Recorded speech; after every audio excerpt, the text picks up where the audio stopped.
We will get started, and we are in Esther chapter 5 tonight. We are in the 5th lesson on our study in Esther, and tonight we're going to be talking about pride versus humility, or you could say humility versus pride, however you want to look at it. But tonight we're going to be taking a look at kind of a contrast in between Esther and Haman. When Esther goes and requests things from the king, and then what happens after that with our villainous Haman that's there. And if you remember, we've been talking about Esther. We've been looking this as a story, and so I should say welcome to the Friends in Faith Baptist Book Club on Esther. I don't know. So earlier this week, I sat down. First started in chapter 5, and I got done chapter 5, and it just kept on going. Chapter 6, chapter 7, chapter 8. And even though I knew the story and everything, it was just like I just want to keep on reading this. So, but what we've been looking at is if you recall, here is Esther, young girl, Jew, told to hid her nationality as she was taken by the Persians to, beauty pageant. The winner of the beauty pageant gets the prize of being queen, and she was selected, in which she had a cousin Mordecai that was raising her. Mordecai has this problem with this man Haman, who is an Agagite, which is more than likely, the Agagites would have been ancient enemies of Israel, whether he was directly descended from Agag the king, or whether it was just simply a relationship as far as a spiritual connection. Doesn't matter. We see that this ancient enemyship runs deep between Haman and Mordecai. And so if you remember, Haman goes and really kind of tricks the king into giving him the authority to issue decrees that is on a certain date, all the Jews are going to be wiped out. And so we looked at last week about how Mordecai talked to Esther and said, you need to go to the king and you need to plead for our lives, which, this is not a husband-wife relationship that we think of it. And so Esther was saying, I haven't been summoned in 30 days, and if I just show up, the law is that I'm going to be executed. The only exception is if the king extends his scepter. And so if you recall, Mordecai said that, who knows, you may have been called for such a time as this. And we've looked about how God's providence is just all over this book, which is very ironic considering this is the only book in the Bible that does not use the name God. Okay? All right, questions and comments leading up to chapter 5. Well, it's not ironic because it's a book of the Bible. Well, right. Ironic is not the right word. It is, I don't know what the right word would be. It's an interesting paradox, I guess. Okay? All right, well, we will get into it, and we will see that after Esther goes and says, spend 3 days and nights of telling all the Jews in the city of Susa to pray for me, that she spends 3 days and nights, her and her maids praying for herself. Hang on a second, I keep on forgetting these.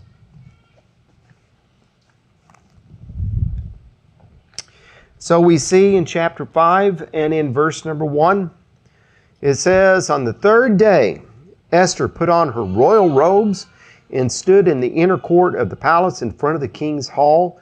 The king was sitting on his royal throne in the hall facing the entrance. When he saw Queen Esther standing in the court, he was pleased with her and held out to her the golden scepter that was in his hand. So Esther approached and touched the tip of the scepter. So if you look at this, what we have got is we have got this hall here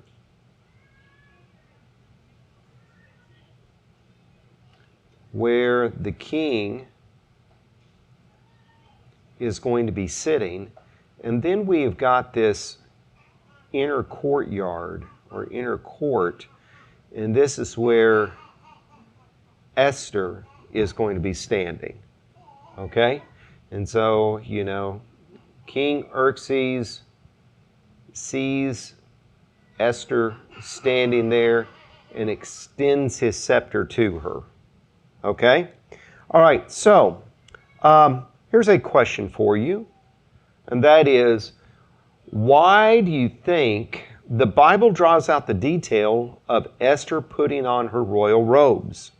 When you look in there in verse number 1, it says, on the third day, Esther put on her royal robes and stood in the inner court of the palace in front of the king's hall. Why do you suppose he did it? She did it. I mean, it's not said there, and so, why do you think the Bible brings that point out? That was her best chance in getting the king's approval. She was taking a risk by being there. He could have had her killed if he was not pleased to see her there. It was a very big step of faith and bravery by doing that, and that was her best shot to have on her nicest apparel. Okay, all right. It's a sign of, I think it's like threefold in my mind. Because it's a reminder of her position. It's a reminder of her beauty. And I forgot what the third fold was. Give me a minute. Okay, as long as we get the sheep in there. Well, while you're thinking about that, let me ask something in that. Did Vashti ever come to your mind? She wouldn't come when the king called her. Well, I was thinking about how he wanted her to appear that way. Yes. And that's how he was pleased by their appearance in the court. Yeah. Now, I mean, when we look back in chapter 1, it was not put on your royal robes, but it was put on your crown. Yeah. Okay. But I think that the two kind of go hand in hand together. I can't remember. Okay. But it is an interesting contrast between Haman and the rest of the Jews and what they're reported to be wearing as sackcloth. You mean Mordecai? What did I say? Haman. Yes, I meant Mordecai. Yeah. Yes. Just an interesting contrast. Okay. Now, it could be that detail's there because as she is fasting for those 3 days, she probably had on sackcloth, right? I mean, it's not said, but you can assume that. And so now she's putting on a royal robe. But at the same time, she can't go to the king with sackcloth on, right?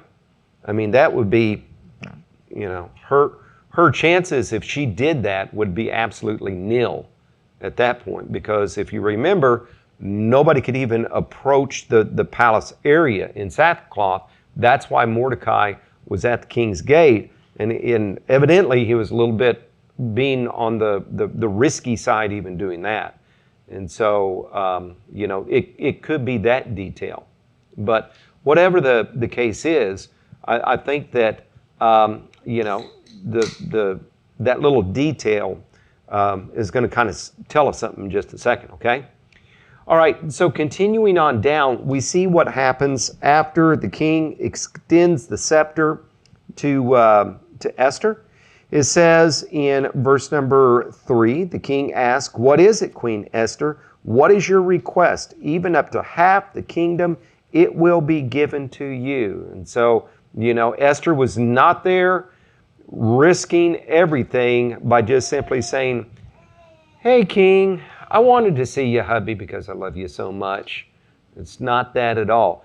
She's there for a reason and a purpose, and the king recognizes that too. Now, I kind of did a little bit of research because I wanted to find out a little bit about the king's area and the courtyard and everything like that. But I really didn't get very far with that. But one thing that I did kind of read is that oftentimes, the king's hallway there, the king's area, that's where pretty much the business of the empire is occurring. And so, he's got appointments. People are coming in. They're talking about things. They're deciding things, advisors. In other words, this is going to be a very busy place normally. And so for, Esther to appear and appear at the time that she did, evidently there's not a whole lot going on for him to take notice of her, but take notice of her and then ask her to come in. And what do you want? Okay.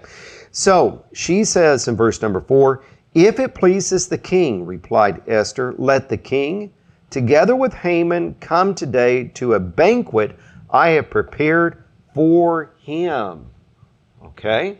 And so what we see, verse number 5, is that he says, "Bring Haman at once," the king said, "so that we may do what Esther asked." So the king and Haman went to the banquet Esther had prepared. As they were drinking wine, the king again asked Esther, "What is your petition? It will be given to you. And what is your request? Even up to half the kingdom, it will be granted." By the way, that expression, "up to half the kingdom," why would you suppose that somebody was saying up to half the kingdom? That's not just simply here with the Persians. If you recall, when Herod had Salome dance and he was so pleased with her, he said, "What do you want up to half the kingdom?" Why do you suppose it's up to half the kingdom? Everything except my power. Yeah, if you go above half, then all of a sudden you got more power than the king. Okay? I think that this is kind of an expression of, I'm going to give you what you want, right? It's not like, okay, I want 49% of everything, but you get the idea. Okay? So when Xerxes says, what is your request? Even up to half the kingdom will be granted. Esther replies, "My petition and my request is this. If the king regards me with favor, and if it pleases the king to grant my petition and fulfill my request, let the king and Haman come tomorrow to the banquet I will prepare for them. Then I will answer the king's question." Okay? So, speaking of questions, here's a couple of other questions. And that is, why do you think Esther didn't make the request when she came before the king? I mean, what is she going to request? To not kill her people, right? Okay. So when, if you think about it, here is Esther coming. He recognizes her. He sees her. He extends the scepter. That is something that she was worried about in chapter 4, wasn't it? Because if he didn't do that, she's dead. And so the fact that he extends the scepter as she comes in, why didn't she just say right then and there, "Listen, this is what my request is"? Building rapport. Building rapport. She needs to butter him up. Yeah. She might need to get him a little wine first. She needs to give him what? Wine first. Give him a little wine. But he's been drinking wine, so... I This thought, banquet will have more wine. I thought maybe she lost her nerve and needed another day to prepare. I don't know. That's what I've always wondered why, but I kept thinking if it was me, I could see me saying, "Let's wait till tomorrow. Let me get a little more, figure out exactly what I'm going to ask you." I think she gave her husband, and he knew he liked that stuff, and she knew that was her best chance. Okay. Chloe? Give him a chance to remember that he likes her.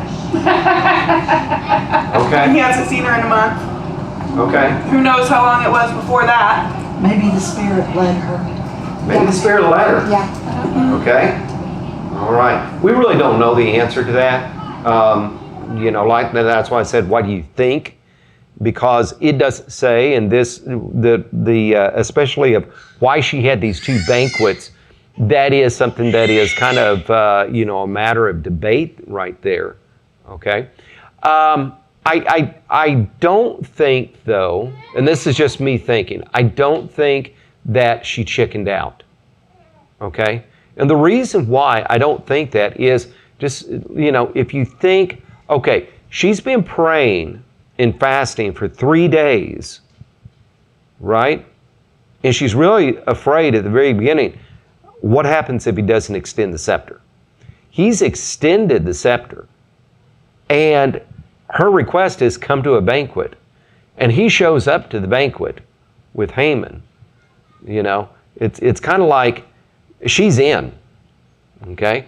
This is something that evidently God is working in, God is doing, God is answering her request.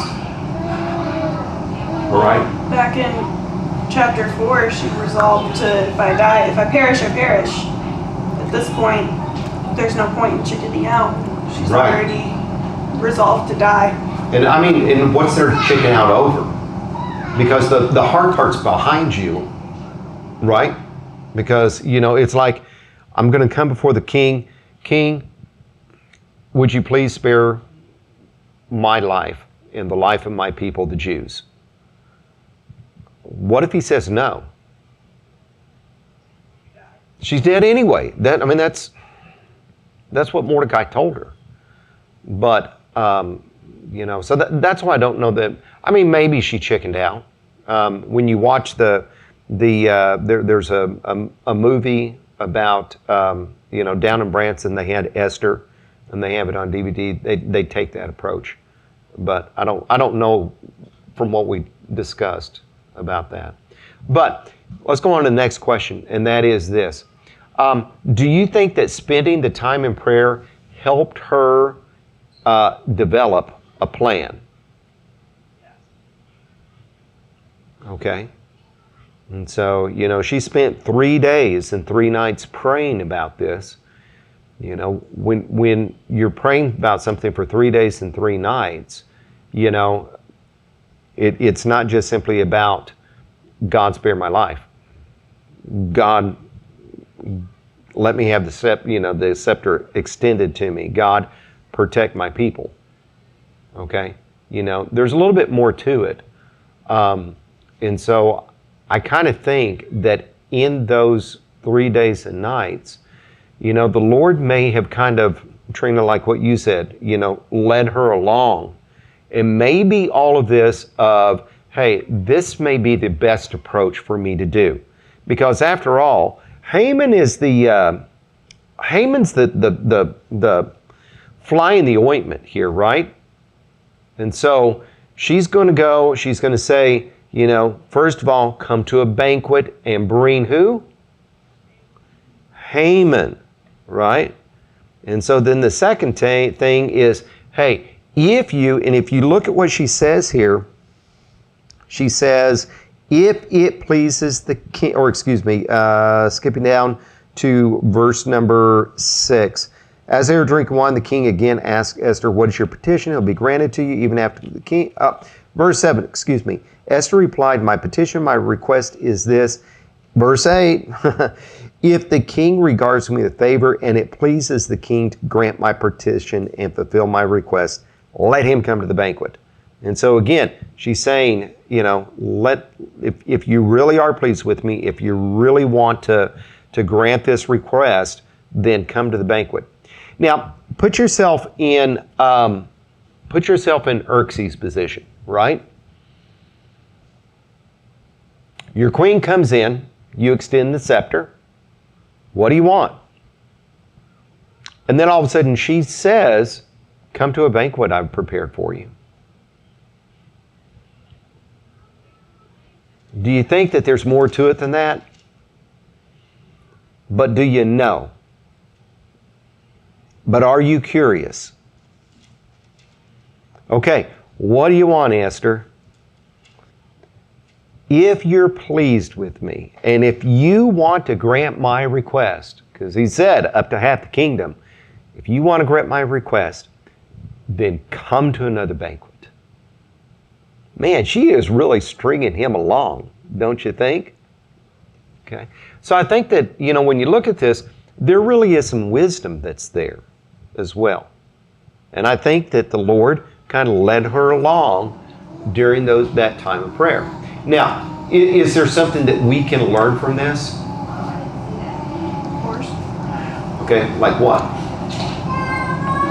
be patient and take your time setting everything up. And, like one of my thoughts was maybe extending a chance for Haman to show his colors type thing too. Okay. But, I want to say setting the stage so that because it's going to be something grand. Okay. How about this? I think a lesson we can learn from this is maybe we need to take time in prayer, be patient in prayer, but at the same time, as we pray, allow the Lord to give us the wisdom to do what we need to do. There's more than one way to skin a cat, but there's seldom something that is as quick and efficient as the one way. Okay?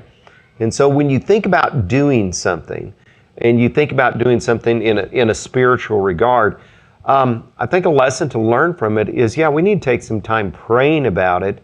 But as we do, maybe we need to be asking the Lord for wisdom about things, because as we're praying about it, Holy Spirit can communicate with us and lead us and come up with a plan that's going to be better than just jumping into it.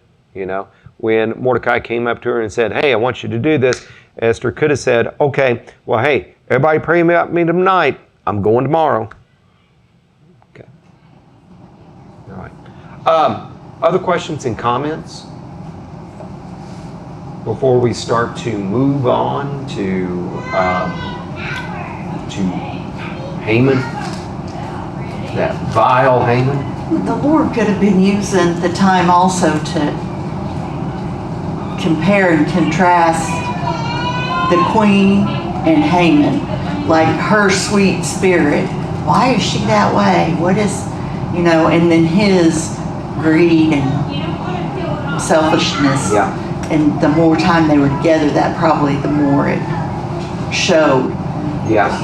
It's always good to let our attitude be our witness. You're absolutely right, but that's actually something we're going to get to at the very end. So, Well, and even bigger contrast, isn't just the way Haman acts, but the way that he tries to portray her people to Xerxes, because he's telling them, they're this, they're that, and Esther's just sitting right there. yeah. Like, here I am. I'm one of them.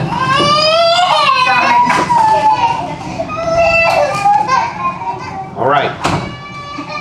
Okay, so moving on from Esther and her humility, talking about Haman and his pride. So here's Haman.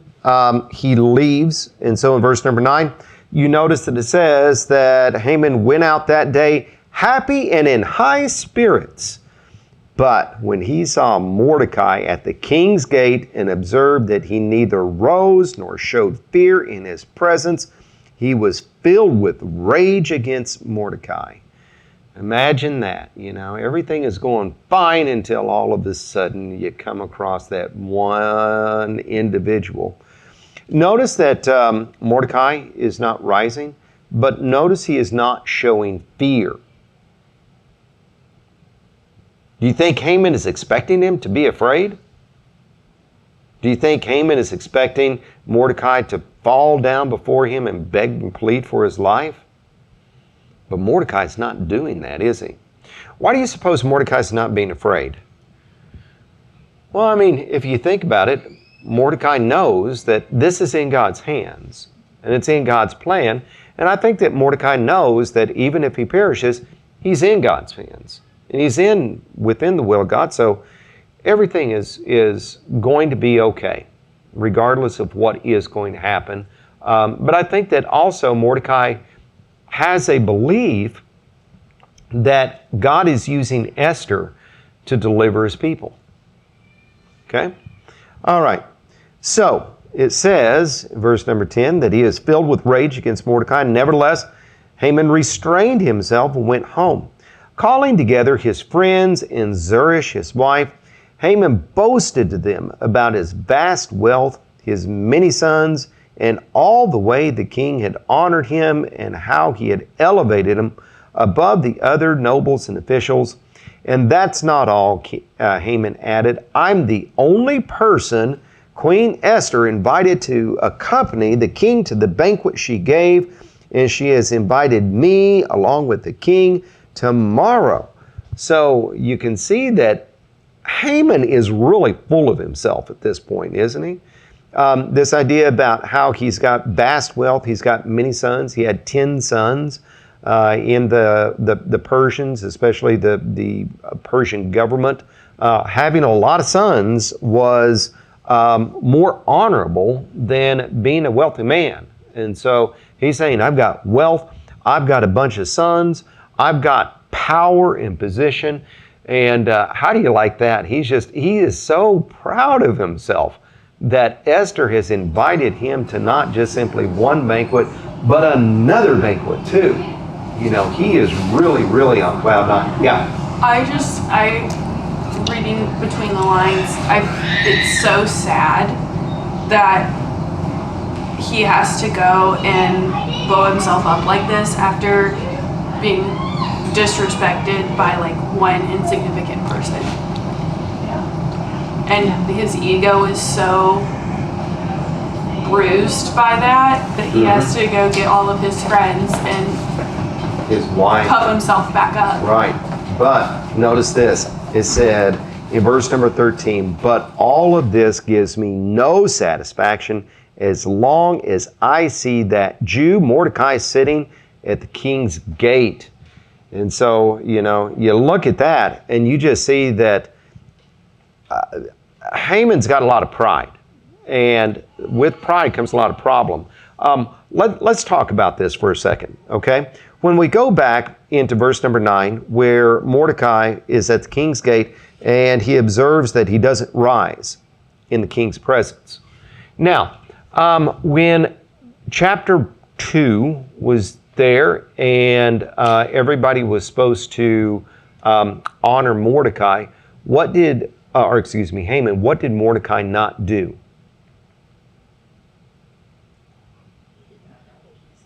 He didn't bow down, right? And so now what is Mordecai not doing? He's not rising up, okay? And so it's like, here comes Haman. Haman wants you to stand up, okay? Here comes Haman. Haman wants you to bow down, okay? Well, don't you think it's a little bit of irony there? Okay? So here's a question for you, and that is, how does reason and common sense prevail when someone has a heart full of pride?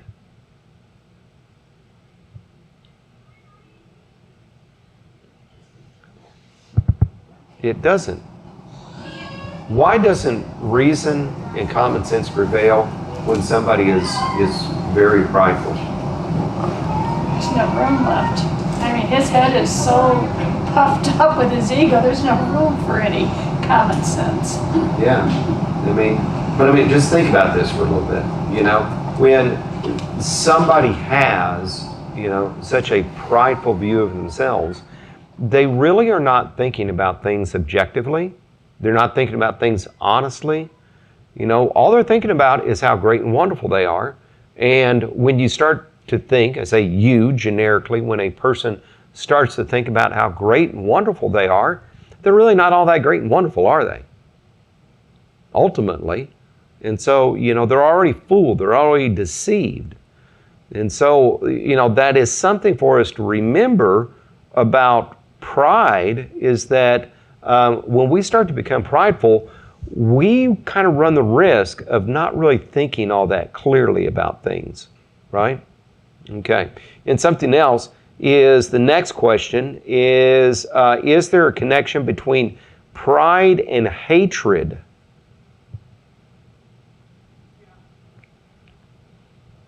Okay. I didn't read the verse that goes into that, but, looking at verse number 14, his wife Zeresh and all his friends said to him, where he said, I can't have any satisfaction about this. Zeresh and his friends said to him, have a gallows built 75 feet high and ask the king in the morning to have Mordecai hanged on it. His friends are great people. Yeah. As a matter of fact, we need to get down to this question right here, and then we'll go back. Why did Haman build the gallows so high? So everybody could see it. Okay. I mean, that's the only reason for it. It doesn't matter if you have a gallows that's 6 feet high, 8 feet high, 10 feet high, as long as it's high enough to do the job, it really doesn't matter. But when you have something that's 75 feet high, you want it. What's that? It's a bit excessive. It's a bit excessive, but if something is 75 feet high, I don't know how high that tree is, but I mean, people can see that from a long distance. I guess he doesn't just want him to die, but he wants it to be a public humiliation. Correct. Correct. Make an example. Okay. So when you have that kind of hatred, now going back to this question, is there a connection between pride and hatred? Yeah. Your pride won't let you love people. Yeah.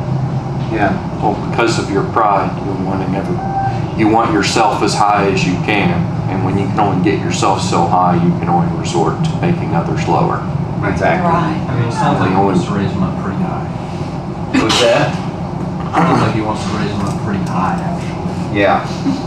But it's with the purpose of putting him down. Humiliation. Yeah. So. We understand.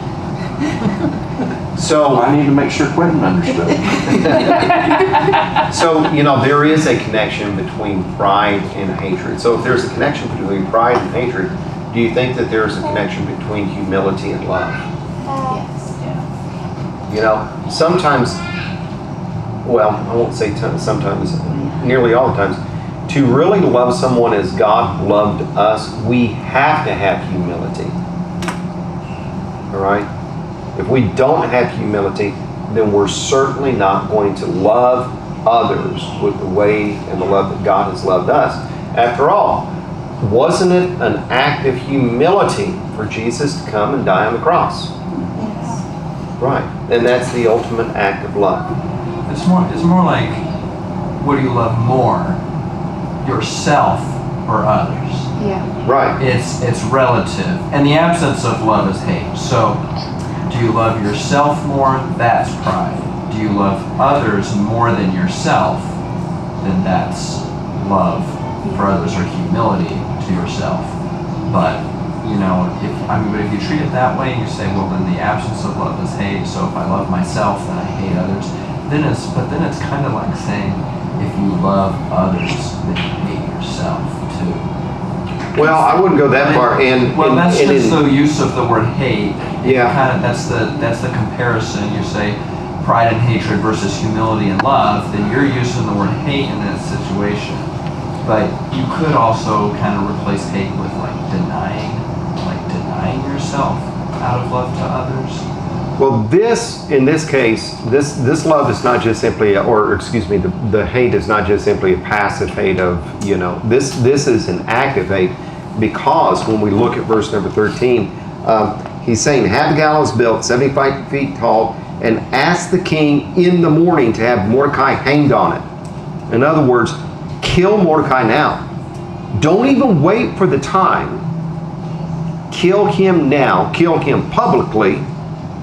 And, if you do that, you don't have to worry about Mordecai. Well, and he said it's a matter of if you love others more than yourself. And that is the type of love that we're discussing. It's Right. the biblical agape love. It's not just I care about people when it conveniences me. It's, no, I do put others before myself. I do love others more than myself. Yeah. That's humility. That's humility. That's right. That's love. Okay. Moving on to this. What does Mordecai's execution say about his hatred of the Jews? Because after all, at the very beginning, chapter 2, I want that Mordecai dead. And when I found out he's a Jew, well, I want all the Jews dead. So it's almost like the command to execute the Jews is an excuse or just an afterthought of executing Mordecai. But if you stop and think about it, wait a minute. If you execute Mordecai, Do you really need to execute all the Jews? Only if you're full of hate. Only if you're thinking, I want to get rid of all of them. Yeah. And so, if you think about it, his hatred for Mordecai is actually stemming from the fact that Mordecai is a Jew. Okay? Now, if Mordecai wasn't a Jew, he could have just had him taken off and hanged and, taken care of, thrown into prison, whatever. But the fact that this intense hatred, it's more of, I hate Jews, and then all of a sudden, a Jew is disrespecting me. I hate them even more. Didn't Mordecai not submit to Haman's authority because he hated that he was an Agagite? Yes. So they're just both on. But it's more than that. This is an Agagite. He is an enemy to the Jews. And so therefore, because of my allegiance to God, I'm not going to accept that authority. Can you remind me what happened with Mordecai and Haman? Like how Mordecai disrespected him, like how Sure. he got all upset in the first place? So in chapter 2, what we see is that chapter 1, Queen Esther's made queen. Yes. And then there is a long period of time that happens between chapter 1 and chapter 2. Yeah. There's 5 years that takes place. In that 5-year time, what we see is that Haman is just kind of elevated. He's working up the ranks, and to where Xerxes trusts him so much that he is going to say, hey, I'm going to make you second in command. You can, everybody's got to honor you as they would me when they come to present. So when Haman started to walk past the king's gate where Mordecai was, Mordecai did not bow down and honor him like everybody else was doing. Yeah. I don't think that Mordecai was doing it as, an in-your-face type of thing. I think that he was trying to avoid the situation, but it happened enough that other people started to say, hey, you're not doing this. And because he continued to not do this, then that's when they went and told Haman. And that's when Haman plotted this destruction of the Jews. Didn't Haman take credit for something good that Mordecai did? No, he didn't. Well, what's the story? I thought So the story- Mordecai right. was involved in Uncovering the highlighting plot. the king's assassins. Yeah. Yeah, so in chapter 1, we see that there was a plot involving 2 officials. But Haman was rewarded, maybe not for that, but he's just rewarded. He's just rewarded Mordecai's not. later. That's why I'm saying there's 5 years that take place Yeah. in there that really doesn't stand out the it's page. not. But when you Okay. look at the timestamps there, you can figure out there's a 5-year Mordecai period. was given credit for that situation. Well, he was given Even credit, though but he was the not Mordecai honored, did it. and that is going to lead into chapter 6. He wasn't honored, but it was recorded. It was Yep. He was recorded given credit because later for it. it's brought up. Yeah, that's right. Okay. Okay? But yeah, maybe he also just knew what kind of guy Haman was, and he didn't feel right about it. Well, when we look at it, if we go back as far as honoring him, we see, I said chapter 2, I'm talking about chapter 3. Okay, so in chapter 3,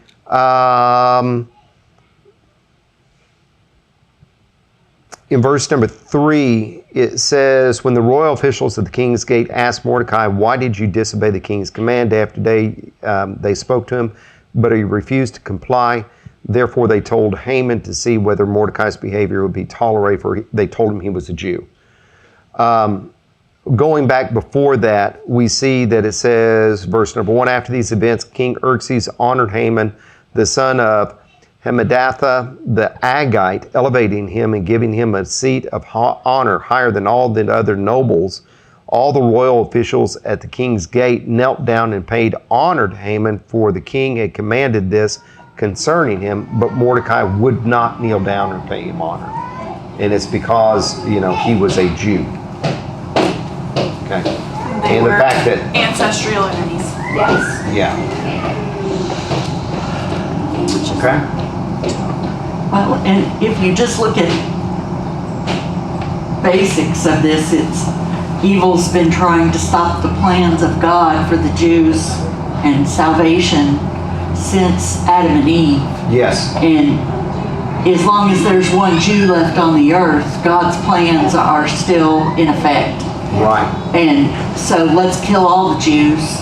Not that Mordecai was saying that, but the evil spirits. I mean, he's obviously not a Jew. He would have not good spirits.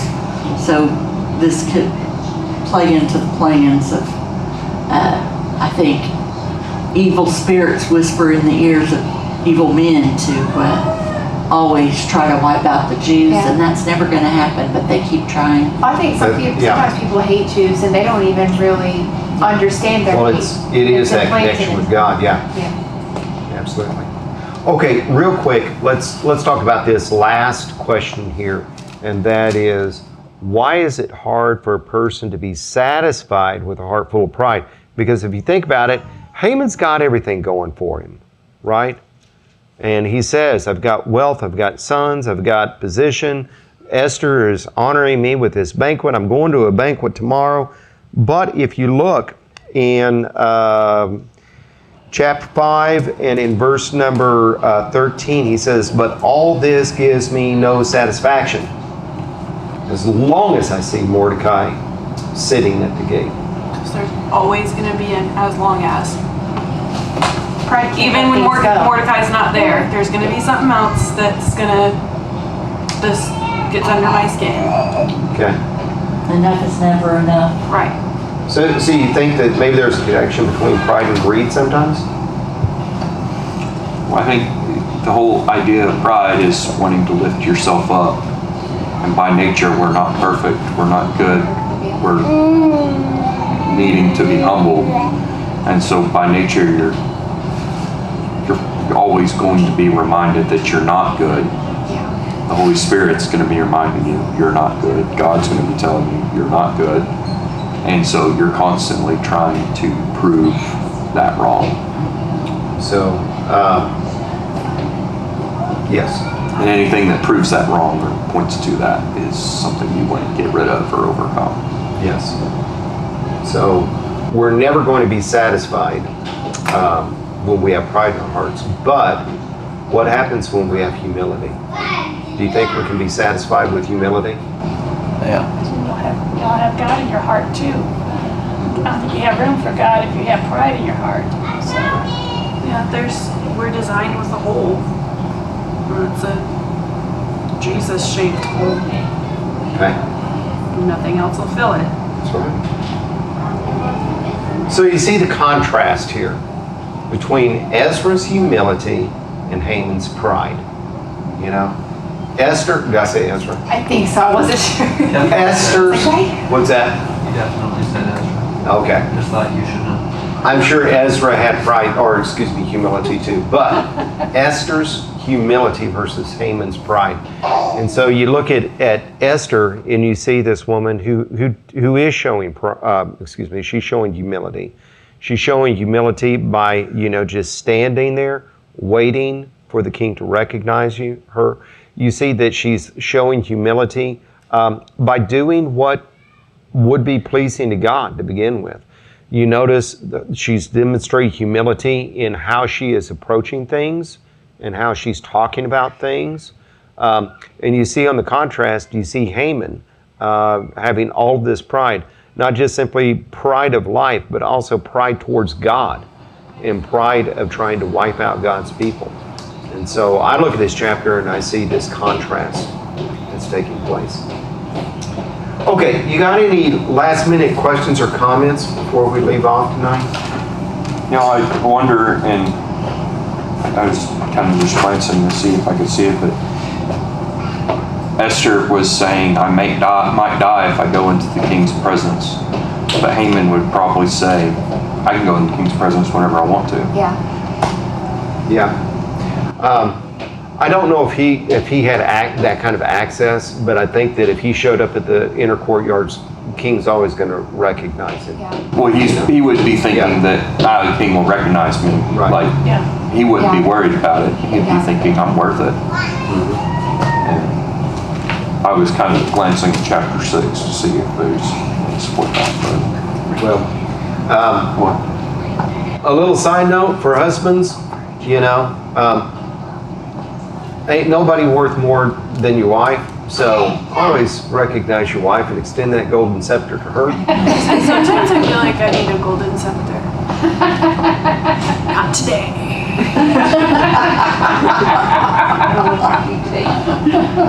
All right. Well, on that note. Okay, so we'll get into chapter 6 next week. And next week we're going to be talking about how Haman is humbled. Oh, it gets good, doesn't it? Okay. All right, let's bow our heads. Dear Lord in heaven, we thank you for your blessings. We thank you for giving us the time in your word. And we ask that you please help us to be humble, help us to rid our hearts of pride, and help us to always submit to you, your plan, your word. Lord, please forgive us, and please strengthen us with your Spirit. We ask this in Jesus' name. Amen.